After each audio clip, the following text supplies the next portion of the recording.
ना तो मुसलमान को दंगा करने का टाइम है, ना हिंदू को दंगा करने का टाइम है। मुसलमान बेचारा पंचर सुधार रहा, अंडे बेच रहा, उसको कहां दंगे करने का टाइम है?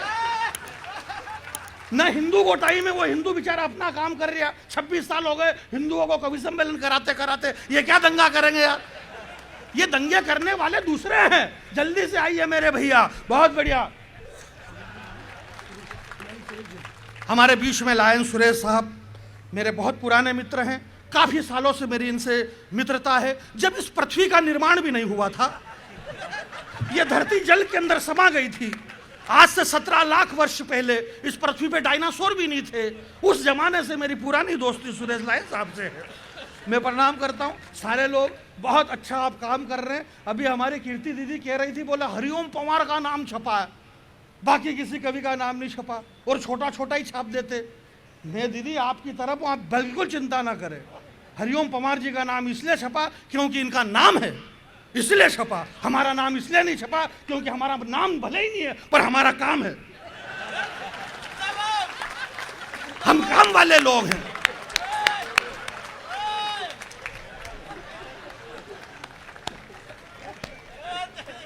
मतलब नहीं, बात ये नहीं है। कुल मिलाकर के बात ये है कि बात कुछ भी नहीं है, और कुछ भी बात नहीं ओरिजिनल। इसमें ऐसा कुछ भी नहीं हमने जबरदस्ती का लोड ले रखा है। अभी हमारे बीच में सीएम डिप्टी साहब आ रहे हैं क्या? आएंगे कि नहीं आएंगे? कोई तो बोलो जोर से। इतना क्या लूज कॉन्फिडेंस कर दिया भाई? आए तो आए, नहीं आए तो आप अपना कॉन्फिडेंस बना के रखो कि हाँ आएंगे, भले ही नहीं आए वो, और नहीं आए तो भी क्या फर्क पड़ रहा। परंतु अपनी हिम्मत को रखो। आपने बहुत बड़ा काम किया है। ये उड़ान संस्था जो 26 वर्ष से ये कवि सम्मेलन करवा रही है, और इस उड़ान संस्था में एक बात बताना चाहता हूं मेरे भाई, इस दौर से आप देखिएगा, एक नेपाली आया टोपी पहन करके। जिंदगी भर इन्होंने इंडिया वाले को टोपी भी नहीं है। नेपाल से एक आदमी आया, एक ब्राह्मण का बेटा आया, एक मराठा कीर्ति महाराष्ट्रियन मराठा, एक हरिओम पंवार जाट, और एक जानी बैरागी राम जी का पुजारी, और इसी मंच पे एक मुसलमान का बेटा। अगर सारे लोग इकट्ठे हो रहे हैं तो फिर बताओ इस देश के अंदर कहां पे अशांति है यार? इससे बड़ी और कौमी एकता क्या हो सकती है इस देश के अंदर? हाशिम भाई आप बेफिक्र रहिए। आपने कहा ना कि ये मौलाना और महाराज ये देश छोड़ दे, ये बस यही नहीं छोड़ रहे हैं यार। मेरी बात आप समझ नहीं रहे, और मैं नहीं समझ रहा तो मेरे को कोई लेना देना नहीं। आप समझो, क्योंकि समझाने का काम मेरा है ही नहीं। ये काम मेरा नहीं है युवराज जी समझाने का, ये काम योगी आदित्यनाथ जी का है कि जो जिस भाषा में समझेगा उसको उस भाषा में समझाएंगे।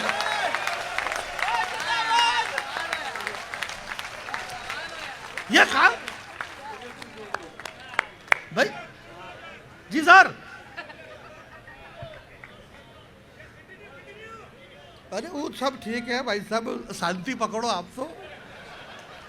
न तो वो समझाई 700,000 करोड़ का कुंभ लगा, अच्छे अच्छे योगी संत साधु बैठे रहे, और वो एक ITI वाला बाबा गांजा पी के पूरा मंच लूट के चला गया। खाली पूरे सिंहासन में मोनालिसा की आंखें, जिधर देखो उधर मोनालिसा की आंखें। सनातन धर्म, इस बड़े मंच से मैं एक बात कहना चाहता हूं। मेरे बड़े आदरणीय बड़े विद्वान लोग और बहुत बड़े भामाशाह इस मंच पर बैठे हुए हैं, मैं क्षमा चाहता हूं, हास्य विनोद में कुछ भी कह सकता हूं। इन भामाशाहों की वजह से हिंदुस्तान का सनातन धर्म जिंदा है। जब अरावली की पहाड़ियों में दर दर महाराणा प्रताप जब भटक रहे थे, वो महाराणा प्रताप जब थकने लगे, उनके हौसले टूटने लगे, तब उन महाराणा प्रताप की अरावली की पहाड़ियों में पीछे से किसी ने कंधा थपथपाते हुए कहा कि हे प्रताप सिंह, तुम चिंता मत करो, ये संपूर्ण संपत्ति इस वतन के नाम पे, इस मेवाड़ के नाम पे वो आवाज लगाने वाला कोई भामाशाह का बेटा इन्हीं में से कोई रहा होगा। इन भामाशाह के बेटे को मैं प्रणाम करना चाहता हूँ, और इनकी ऐसी इच्छा है कि ये हमें प्रेम से भोजन भी करवाएंगे। युवराज जी ने कहा, बोले भोजन, अब मेरी क्या कि फ्लाइट है तो आप भोजन नहीं करा सकते, तो मेरे को अलग से 500 रुपये आप अलग से दे देना भोजन के। एक बात मैं बता रहा हूँ, बाकी ऐसा कुछ भी नहीं है यार। ये नेता लोग नेताओं के खिलाफ कविता पढ़ना एक और अलग से मुहिम चालू कर दिया। बोले नेता ये कर रहे और भ्रष्टाचार कर रहे और सड़क खा गए। आपको इससे क्या लेना देना? आप खुद की कैपेसिटी बढ़ाओ ना खाने पीने की। 10 करोड़ खा गए और 20 करोड़ और भ्रष्टाचार कर रहे और अन्याय कर रहे। अरे भाई, अन्याय करना एक अन्य तरह की आय है। इस आय को हम अपने पास में सुरक्षित रखना चाहते हैं। हमारे राजपुरोहित जी कवि सम्मेलन के परमानेंट श्रोता हैं। ये जब मंत्री, ये जब नेता थे, विधायक थे, तब से। अब आजकल ये विधायक नहीं है, पहले थे।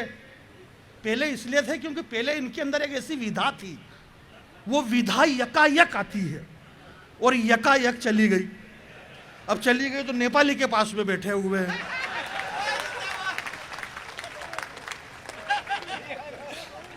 हालांकि इन्होंने अपना काम कर रखा है, ये नहीं है तो इनके बाद में इनके वो भी हैं।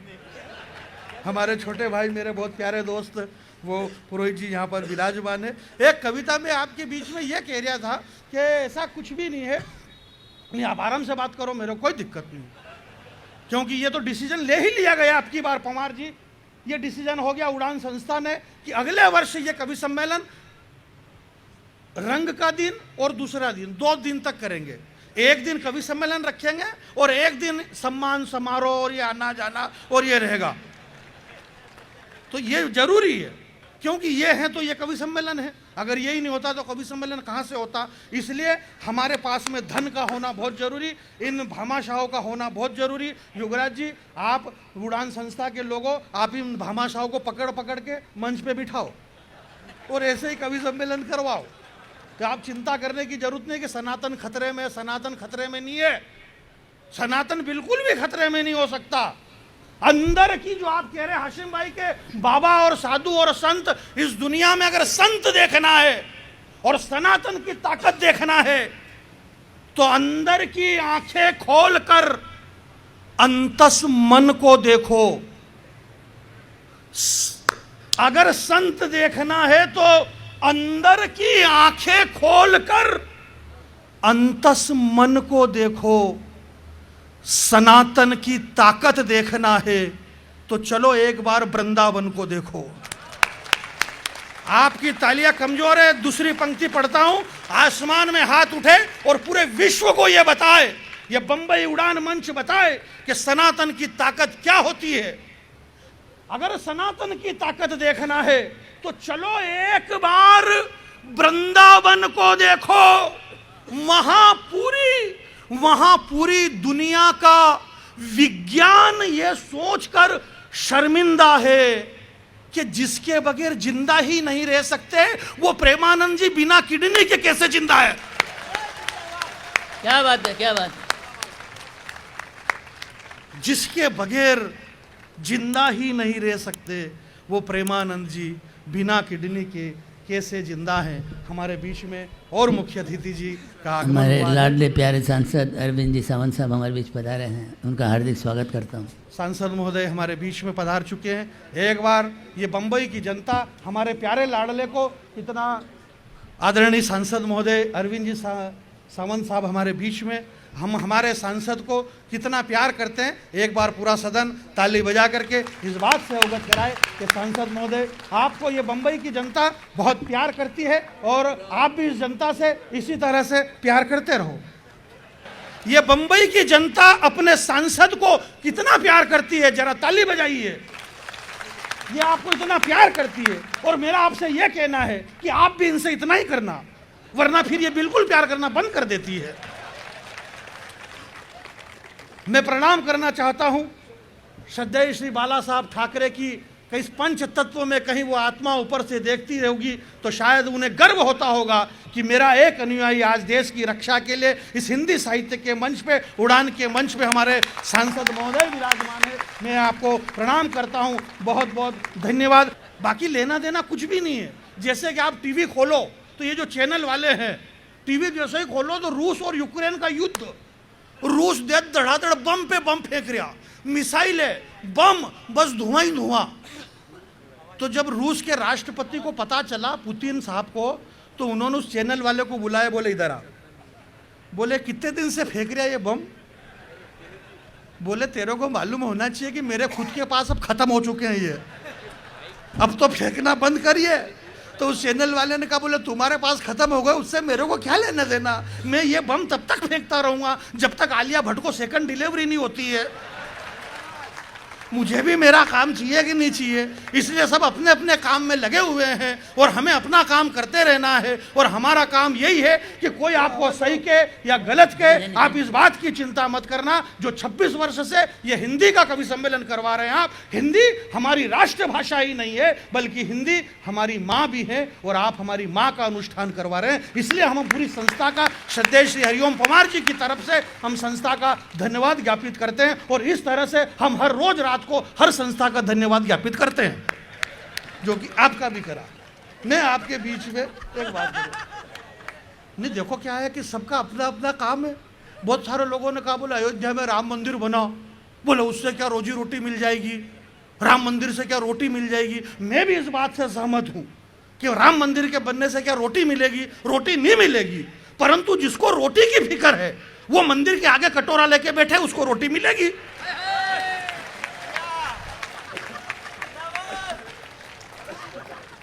ये तो हमें पता है कि देश की जीडीपी गिर चुकी है। इस बंबई माया नगरी के अंदर समय में जो परिवर्तन आया और समय ने जो करवट ली कि फिल्मी दुनिया के रंगीन सपने में पलने वाले फिल्मी दुनिया के जो स्टार थे, ममता कुलकर्णी टाइप के साधु बन रही, और जो साधु हैं वो फिल्म में आना चाह रहे हैं।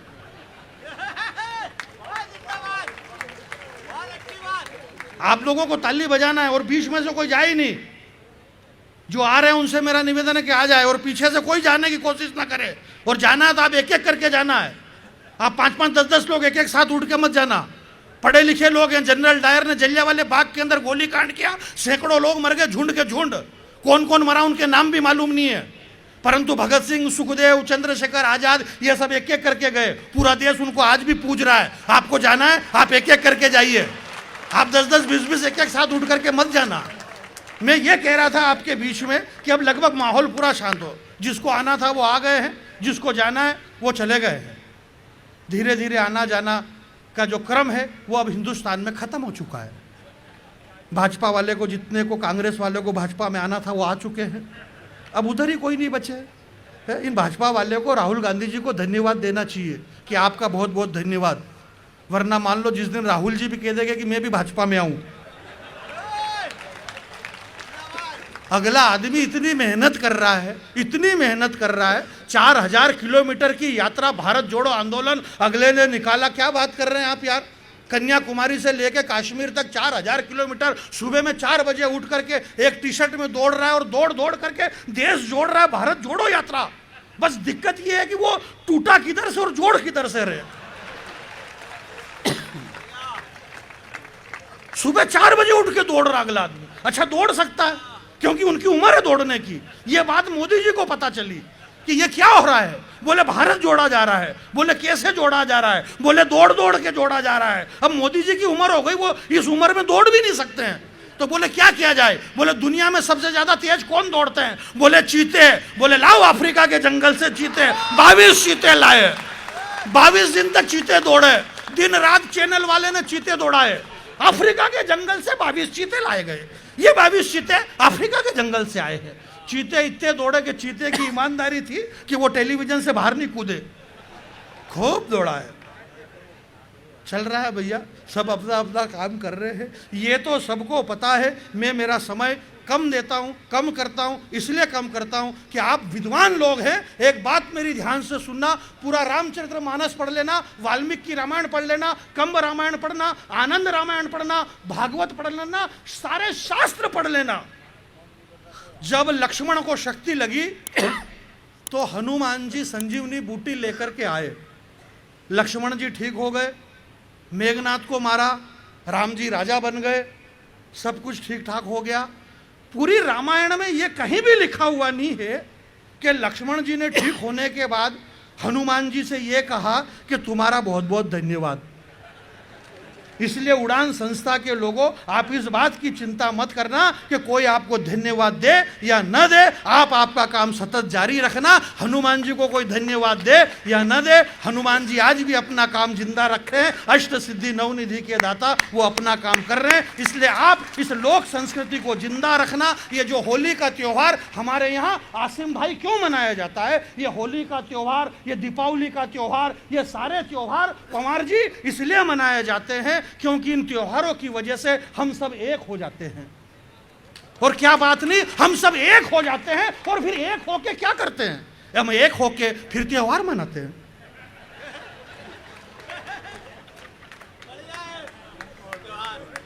भाई सारे एक हो जाओ और एक होने के बाद में फिर त्योहार मनाओ। और त्योहार इसलिए मनाए जाते हैं क्योंकि हम सब एक हो जाएं।